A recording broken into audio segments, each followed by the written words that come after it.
दोस्तों ये मेरी मैंसुरेशन 2D ट्रायंगल का लास्ट पार्ट है।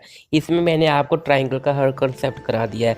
अगर आप इसकी अच्छी से प्रैक्टिस कर लें तो आप स्टेट गवर्नमेंट का कोई भी एग्जाम जैसे पटवारी, मास्टर कैडर, रेलवे आदि ट्रायंगल के जितने भी सम होंगे आसानी से कर लेंगे। इसके बाद हम ज्योमेट्री ट्रायंगल के 30 सम करेंगे। हम मैथ के हर टॉपिक की सुपर 30 सीरीज बनाएंगे। अगर आपने अभी तक चैनल को सब्सक्राइब नहीं किया और आपको वीडियो अच्छी लग रही है तो प्लीज़ सब्सक्राइब करें। जो हमारा नेक्स्ट सम में क्या रखा है, एक समबाहु त्रिभुज की प्रत्येक भुजा 20 सेंटीमीटर लंबी है। समबाहु मतलब इक्विलेटरल ट्रायंगल जिसकी तीनों साइड इक्वल होती हैं। इस त्रिभुज की ऊंचाई ज्ञात करनी है, तो हमें क्या याद रखा है, एक समबाहु मतलब तीनों साइड इक्वल है, एक त्रिभुज दे रखा है, ठीक है। और इसकी साइड की है, तीनों साइड कितनी कितनी, ये भी 20 होगा, ये भी 20 है और ये भी 20 है। हमें ये कह रखा है इस त्रिभुज की ऊंचाई ज्ञात करो, इस त्रिभुज की ऊंचाई ज्ञात करो, ये हमने फाइंड करना है, ठीक है। अब देखो इक्वलर ट्राइंगल तो हमें पता है, हमारे पास इक्वलर ट्राइंगल का एरिया फाइंड करना, तो 3√3.4 साइड का स्केयर, साइड कितनी है हमारे पास, मैं एक बार लिख देता हूँ, ए स्केयर होता है फॉर्मूला, ठीक है। और इसी को अगर हमें बेस भी पता है और हमने हाइट फाइंड करनी है, तो देखो हमारे पास दूसरा एरिया फाइंड करने का फॉर्मूला होता है 1/2 base into height, base into height. अब दोनों तरीके से निकाले, चाहे इस तरीके से निकाले चाहे इस फॉर्मूला को लगाकर, हमारा एरिया तो दोनों का इक्वल ही आएगा, ठीक है।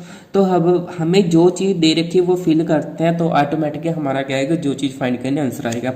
अब √3/4, ए कितना दे रखा है, ए दे रखा है मैं 20, ठीक है। 20 को मैं 2 टाइम लिख देता हूँ क्योंकि ए स्क्वायर है। 1/2 बेस कितना है, बेस तो मैं पता ये है 20 इंटू एच हमें फाइंड करना है, एच हमें नहीं पता, वो हमने फाइंड करना था, ठीक है। अब ये यहाँ से कैंसिल हो जाएगा, यहाँ 10 आ जाएगा, इसको कैंसिल करो तो यहाँ 5 आ जाएगा, ठीक है।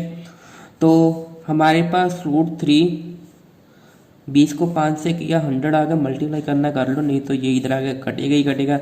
ये इधर देखो इक्वल टू का साइन था, ठीक है, हमें एच फाइंड करना है, एच को यहीं रहने, तो ये मल्टीप्लाई में इधर क्या आ जाएगा, डिवाइड। तो यहाँ पर एच हमारा ऐसी रहेगा, तो 0 से 0 कैंसिल हो जाएगा।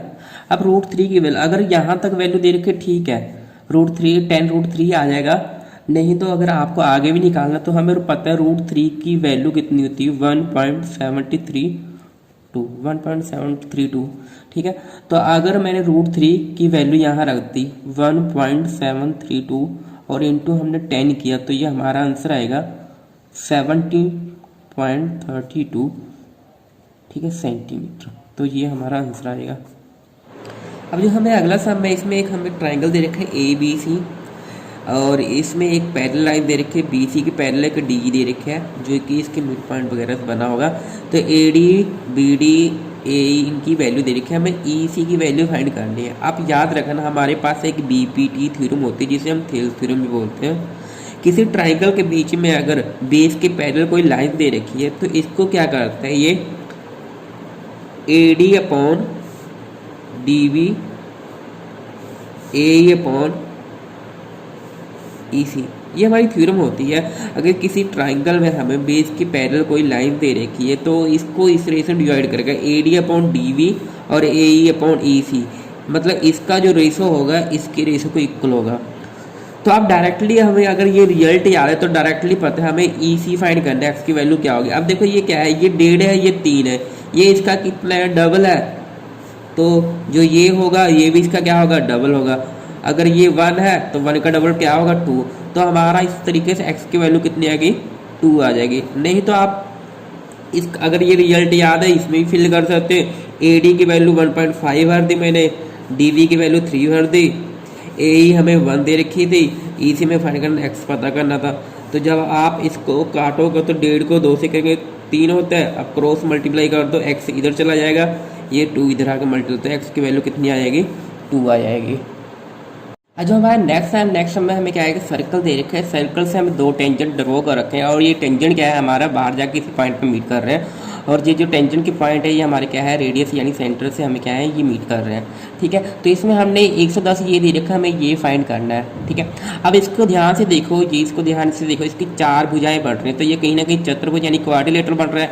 अब क्वाड्रिलेटरल के जो सभी एंगल का सम होता है वो होता है हमारे पास 360 होता है। तो इसमें आपको एक रिजल्ट याद रखना पड़ेगा, आप कभी भी याद रखना, अगर किसी सर्कल के एक बिंदु से कोई लाइन हमें इस तरीके से ड्रॉ कर रहे हैं और जो जो लाइन यहाँ टच है सर्कल के पॉइंट पे उसको रेडियस से मीट करवा रहे हैं, तो जो इसका एंगल बनता है वो 90 डिग्री बनता है। यानी आप ऐसे कर सकते हो कि सेंटर बाय रेडियस और टेंजेंट्स के बीच में जो एंगल बनता है वो कितने का बनता है, 90 डिग्री। अगर आपको ये रिजल्ट याद है तो ये देखो, ये टेंजेंट है, ये सेंटर के साथ रेडियस इसको मीट करवा रहा है, तो ये भी 90 होगा, ये भी हमारा 90 होगा। तो हमें पता है 90 प्लस 110 प्लस ये 90 प्लस हमें ये पता नहीं, ये चारों क्या बन गए, चारों मिलके क्वाड्रिलेटरल चतुर्भुज बन गए, तो इनके सम कितना होता है, 360 होता है। तो यहाँ से आप आसानी से आंसर फाइंड कर सकते हैं।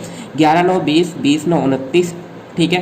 ये 290 उधर जाके क्या हो जाएगा, 290 उधर जाके माइनस का हो जाएगा, तो यहाँ से हमारा जो x की वैल्यू आ जाएगी वो कितनी आएगी, 70 डिग्री। नेक्स्ट हमने क्या कर रखा है, कह रखा है the area of the triangle form by the vertex. Vertex मतलब जहाँ दो साइड से हमें मीट करते हैं वो वर्टेक्स कहलाते हैं।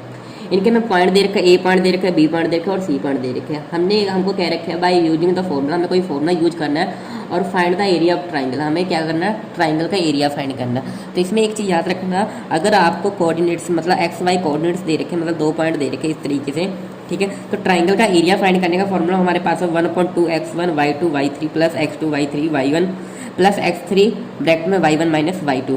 ए वाले पॉइंट को x1 y1, बी वाले पॉइंट को x2 y2 और सी वाले पॉइंट को x3 y3 फिर हम कर सकते हैं इसका। तो ये फॉर्मूला लगा के आप आसानी से इसमें क्या कर सकते हो, आंसर फाइंड कर सकते हो। हम जल्दी जल्दी कर लेते हैं। जैसे 1/2x1 कितना हमारे पास 1 दे रखा है, y2 कितना हमारे पास, यहाँ लिखने से आसानी हो जाएगा, जल्दी से गैस हो जाएगा 6 माइनस 5 प्लस x2 हमारे पास है -4,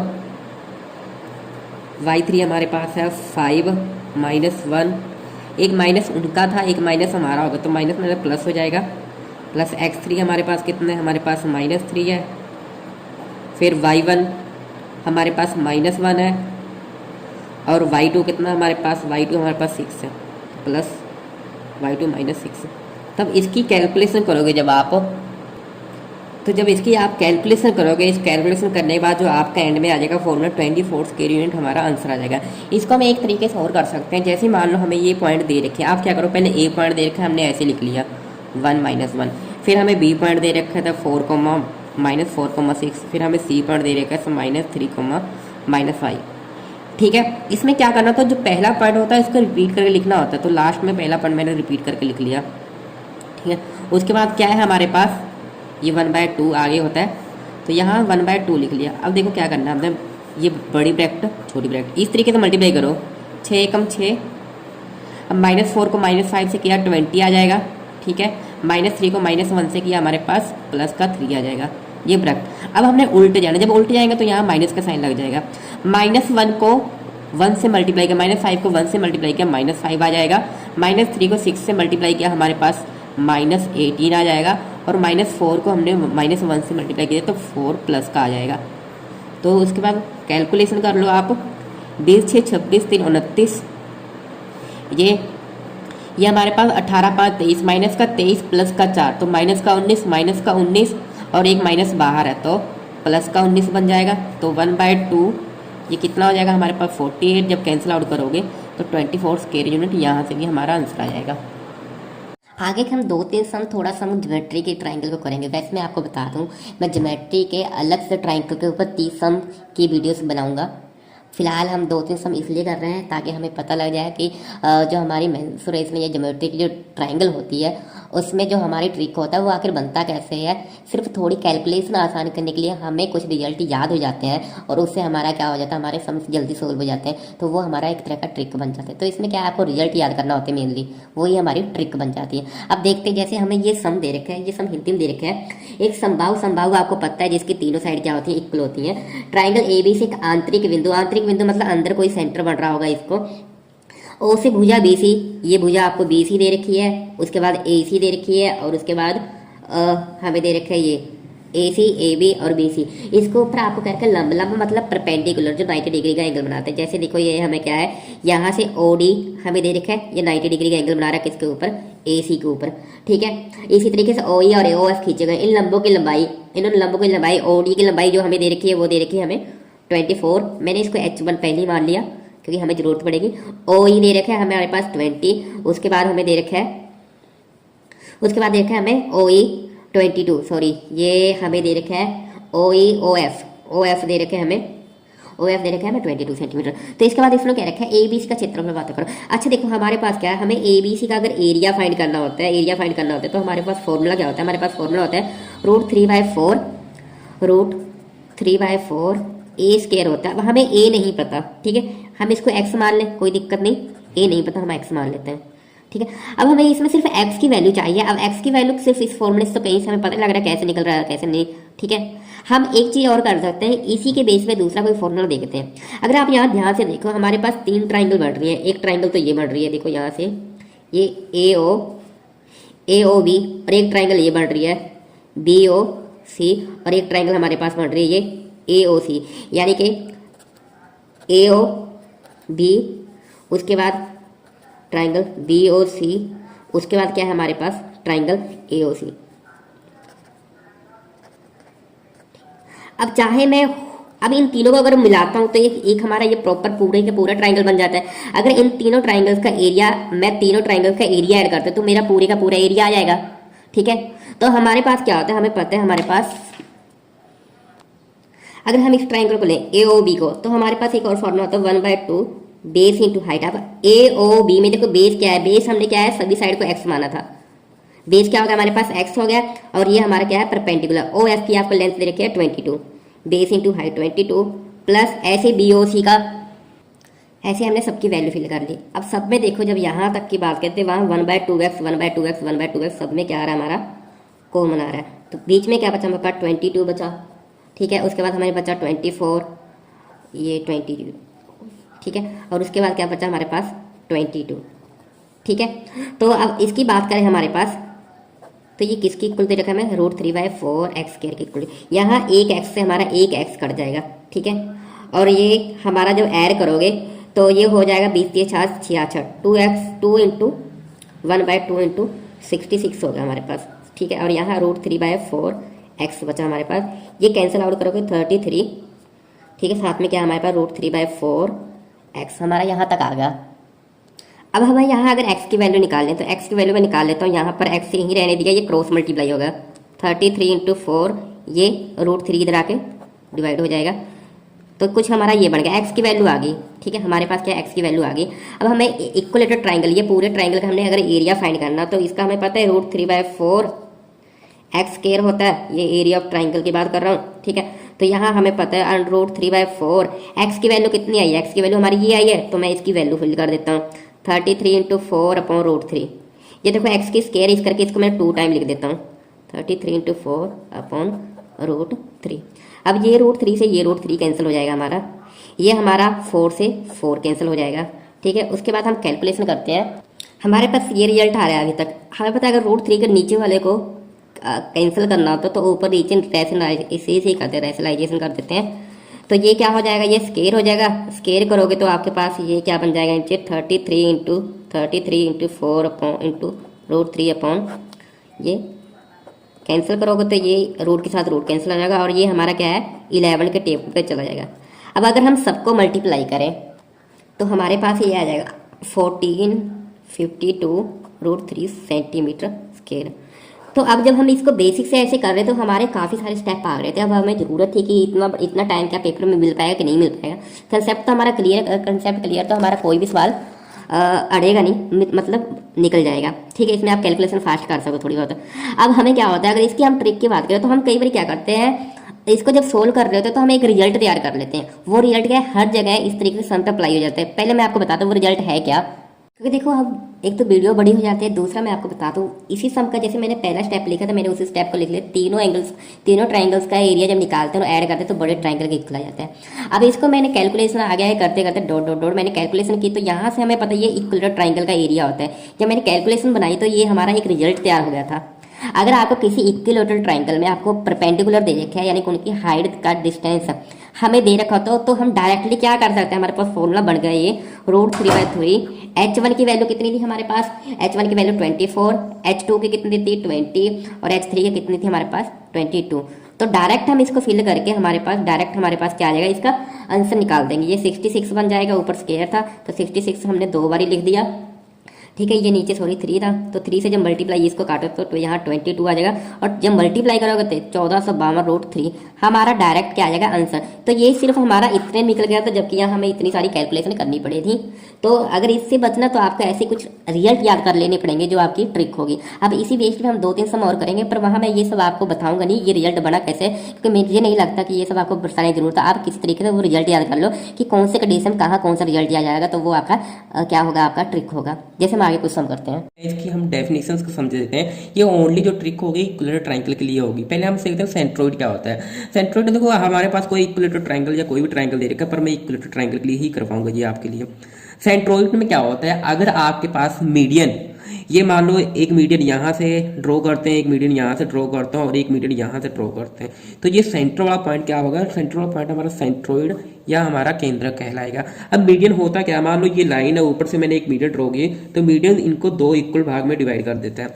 अब अगर ऑर्थो सेंटर की बात करें तो ऑर्थो सेंटर क्या होता है। ऑर्थो सेंटर, मान लो ये हमारा एक ट्राइंगल है, इस ट्राइंगल में मैंने क्या किया, हाईएस्ट पॉइंट से हाईएस्ट पॉइंट यानी इस बटक से हाईएस्ट पॉइंट से इस पे एल्टीट्यूड गिराया।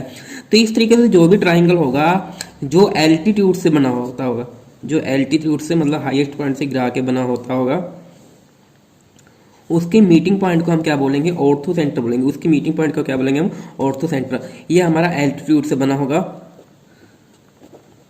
जो थर्ड हमारे पास वो है इन सेंटर। इन सेंटर में क्या होता है, जैसे हमें ये एंगल दे रखा है, इसमें मैंने एक लाइन खींच दी इस तरीके से, तो ये लाइन क्या कर दी, इसको बाइसेक्ट कर दी, मतलब 2 इक्वल भाग में डिवाइड करती है। इसको बोलते हैं हम एंगल बाइसेक्टर। तो ऐसा ट्राइंगल जो एंगल बाइसेक्टर से बना हो, जो ऐसा ट्राइंगल जो एंगल बाइसेक्टर से बना हो, एंगल बाइसेक्टर से बना हो यहाँ पर, ठीक है, एंगल बाइसेक्टर से बना हो, ठीक है। तो जो इसका मीटिंग पॉइंट, यहाँ थोड़ा सा जो इसका मीटिंग पॉइंट होगा उसको हम क्या बोलेंगे, इन सेंटर बोलेंगे, ठीक है। अब सर्कल सेंटर क्या था, सर्कल सेंटर क्या होता है, सर्कल सेंटर मान लो ये ट्राइंगल है हमारे पास, इस ट्राइंगल में हमने क्या किया, पहले इस लाइन से हमने क्या किया, 90 डिग्री एंगल ड्रॉ किया। मतलब सर्कम सेंटर जो होता है राइट एंगल्स का मीटिंग पॉइंट होता है। अब आप राइट एंगल कैसे ड्रॉ कर दो, जैसे मान लो कंपास है आपका, आपको पता है कंपास से 90 डिग्री हम कैसे ड्रॉ करते हैं, ये हाफ से ज़्यादा लेते हैं, ठीक है, इस साइड अर्क लगाते हैं, इस साइड अर्क लगाते हैं, ऐसे ही हाफ से ज़्यादा लगता है, इस साइड अर्क लगाते हैं, तो इस तरीके से हमारे पास 90 डिग्री एंगल बन जाता है। ऐसे जब इसको लेंगे तो यहाँ पर भी कहीं ऐसे 90 डिग्री बन जाएगा, और जब इसको लेंगे तो यहाँ पर भी कहीं ऐसे 90 डिग्री एंगल बन जाएगा। तो इस तरीके से जो मीटिंग पॉइंट होगा 90 डिग्री से जो मीटिंग पॉइंट बनेगा उसको हम सर्कम सेंटर बोलते हैं, ठीक है। ये हाफ से ज़्यादा लेना होता है और दोनों साइड अर्क लगाना होता है, तो यहाँ बन जाता है, या आप ठीक है इस साइड से जहाँ ये 90 डिग्री मीट करेगा राइट एंगल, वो हमारा क्या होगा, सर्कम सेंटर। अब दो चीज़ें हमारे पास और है, इसमें दो क्या चीज़ें हमारे पास, ये सिर्फ अभी मैं इक्विलेटरल ट्राइंगल के लिए बता रहा हूँ। मान लो क्या है, इनके अंदर कोई सर्कल बन रहा है, इनके अंदर कोई सर्कल बन रहा है, तो वो हमारा इन सर्कल कहलाएगा, क्या हमारा इन सर्कल, ठीक है। अगर इनके बाहर वाले इसको टच करके, ठीक है, अगर इसके साइड्स के अलावा इसके बटक्स को टच करके इस तरीके से कुछ बने, सर्कल बने, तो ये हमारा सर्कम सर्कल कहलाएगा, सर्कम सर्कल, ठीक है। इसमें याद रखना, इसमें क्या होता है हमारा, एक चीज और यह है, सेंट्रोइड, ऑर्थो सेंटर, इन सेंटर और सर्कम सेंटर, तीनों का जो पॉइंट होता है सिर्फ इक्विलेटरल ट्राइंगल होता है जहां सेम होता है। तीनों का पॉइंट सिर्फ इक्विलेटरल ट्राइंगल में क्या होता है, सेम होते हैं, सॉरी चारों का, incentre, circumcentre, orthocentre और सेंट्रोइड। और जो इनकी जो डिवाइडेशन होती है, ये होती है जो ये ऊपर वाला भाग होता है जो 2 के रेशो में होता है, और जो नीचे वाला भाग होता है इतना सा, ये 1 के रेशो में होता है, ये 2:1 कहलाता है, ये 2:1 कहलाता है। यानी कि आप कह सकते हो, अगर मैं ये सर्कल का पॉइंट है और ये हमारा जो मिड पॉइंट है, यहाँ ये सब चीजें मीट कर रही हैं, तो ये हमारा बड़े वाले का आर हो जाएगा। यानी कि बड़े का आर कितना हमारे पास 2 होगा। और इसी तरीके से अगर यहाँ से हम छोटे वाले सर्कल का देखें, तो इसका रेशो कितना 1, तो ये रेशो क्या होगा हमारे पास 1। यानी बड़े आर सर्कम सर्कल और इन सर्कल का जो रेडियस का रेशो होगा 2:1 होगा। ऐसे हम कुछ रिजल्ट यहाँ पर बनाएंगे। अगर आपको इक्विलेटरल ट्राइंगल का इनमें से कोई भी सम आ जाता है तो उसके लिए मैंने एक रेशो तैयार किया, जैसे यहाँ 2:1 का बताया मैंने, इस तरीके से बना। इसी तरीके से मैंने क्या किया, एरिया रेडियस, रेडियस, साइड और मीडियन का एक रेशो तैयार किया, और इस रेशो, ये रेशो हमारी ट्रिक बनेगी। इस ट्रिक का यूज करके हम कुछ सम निकालेंगे जो इक्विलर ट्राइंगल बेस्ड हो गए। अब जैसे हमारे पास ये सम दे रखा है, इस सम में क्या रखा है, एक समबाहु त्रिभुज की प्रत्येक भुजा 8 सेंटीमीटर लंबी है। इस त्रिभुज के परिवर्त तथा अंतवर्त के बीच के क्षेत्र का क्षेत्रफल कितना होगा। हमें एक समबाहु त्रिभुज दे रखा है, समबाहु त्रिभुज के अंदर ये क्या दे रखा है, हमें एक इन सर्कल यानी कि अंत के अंदर, और एक दे रखा है आउट सर्कल यानी सर्कल से परी के अंदर। ठीक है, हमने क्या करना है, इन दोनों के बीच का एरिया फाइंड करना। मतलब क्या करना है, इन दोनों के बीच का, इन दोनों के बीच का, ये सर्कल और ये सर्कल के बीच का जो एरिया फाइंड करना है वो हमारा ये एरिया बन रहा है। हमने क्या करना है, ये एरिया फाइंड करना है। ठीक है, अब अगर आप ध्यान से देखोगे, अगर मैंने क्या किया, ये बड़ी सर्कल में से ये छोटा सर्कल अगर माइनस कर दो, ये बड़ी सर्कल के एरिया में से छोटे सर्कल का एरिया माइनस कर दो, तो हमारे पास क्या होगा, हमारे पास ये जो बचा हुआ भाग इसका आंसर आ जाएगा। तो आपको पता है इसके लिए हमें क्या पढ़ना है, एक बड़े सर्कल के एरिया के लिए पाई आर स्क्वायर और छोटे सर्कल के एरिया के लिए हमें पाई आर स्क्वायर। हमें दोनों का आर चाहिए। अब हम इसी ट्रिक का यूज करके इसका आंसर निकालेंगे। बेसिक मैं क्या करूँगा, बेसिक जो आपको ज्योमेट्री लिए जो 30 सम बनाऊंगा उसमें मैं आपको डिटेल में बताऊंगा। बस यहाँ एक ट्रिक का इसका यूज कैसे करते वो बता रहा हूँ आपको। अब यहाँ हमें साइड कितनी दे रखी है, हमें यहाँ साइड दे रखी है 8 दे रखी है। ठीक है, और रियल में देखो, अब हमारा जो रेशो होता है साइड का रेशो कितना होता है, 2:3 होता है, जो इसका यूज करके हम निकालेंगे। अब इसको 8 बनाने के लिए मुझको क्या करना पड़ेगा, 8 बनाने के लिए मैंने इसको 4√3 से मल्टीप्लाई करूंगा। इसको 8 बनाने के लिए मैंने किससे मल्टीप्लाई करूंगा, 4√3 से। अगर इसको मैं 8 बनाने के लिए 4√3 से मल्टीप्लाई करूँ तो इसका रेशो कितना था 1, तो इसको भी किससे मल्टीप्लाई करूंगा, 4√3 से मल्टीप्लाई करूंगा। इसका रेशो कितना था 2, तो इसको भी किससे मल्टीप्लाई करूंगा मैं, 4√3 से। जब मल्टीप्लाई करूंगा तो 8√3 हो जाएगा। अब हमें एरिया निकालना था, तो हमें पता ही हमारे पास ये फॉर्मूला होता है। इसमें मैंने क्या किया, पाई कॉमन निकाल लिया, आर स्क्वायर माइनस हमारे पास क्या बचेगा, आर स्क्वायर।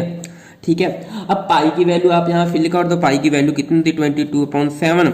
आर कितना है हमारे पास 8√3 माइनस छोटा आर कितना हमारे पास, ये स्क्वायर होगा, छोटा आर कितना हमारे पास 4√3। इसकी कैलकुलेशन कर दो, 22/7, ये 8 8 64 हो जाएगा। नीचे कितना बनेगा, ये स्क्वायर रूट के साथ स्क्वायर कैंसिल होकर 3 आ जाएगा, ये आ जाएगा 4 चुके 16, 16 अपॉन कितना रूट 3 रूट के साथ स्क्वायर कैंसिल हो जाएगा। तो ये हमारा 64 में से हमारा जो ये जाएगा 16 तो 48 अपॉन ये कितना बचेगा 3, ये कैंसिल होगा, किसने से जाएगा, ये जाएगा हमारा 16 से कैंसिल होगा, 16 3 48। अब जब सबको मल्टीप्लाई करोगे तो 16 दूनी 32 2 और 16 दूनी 32 3 35, 352/7।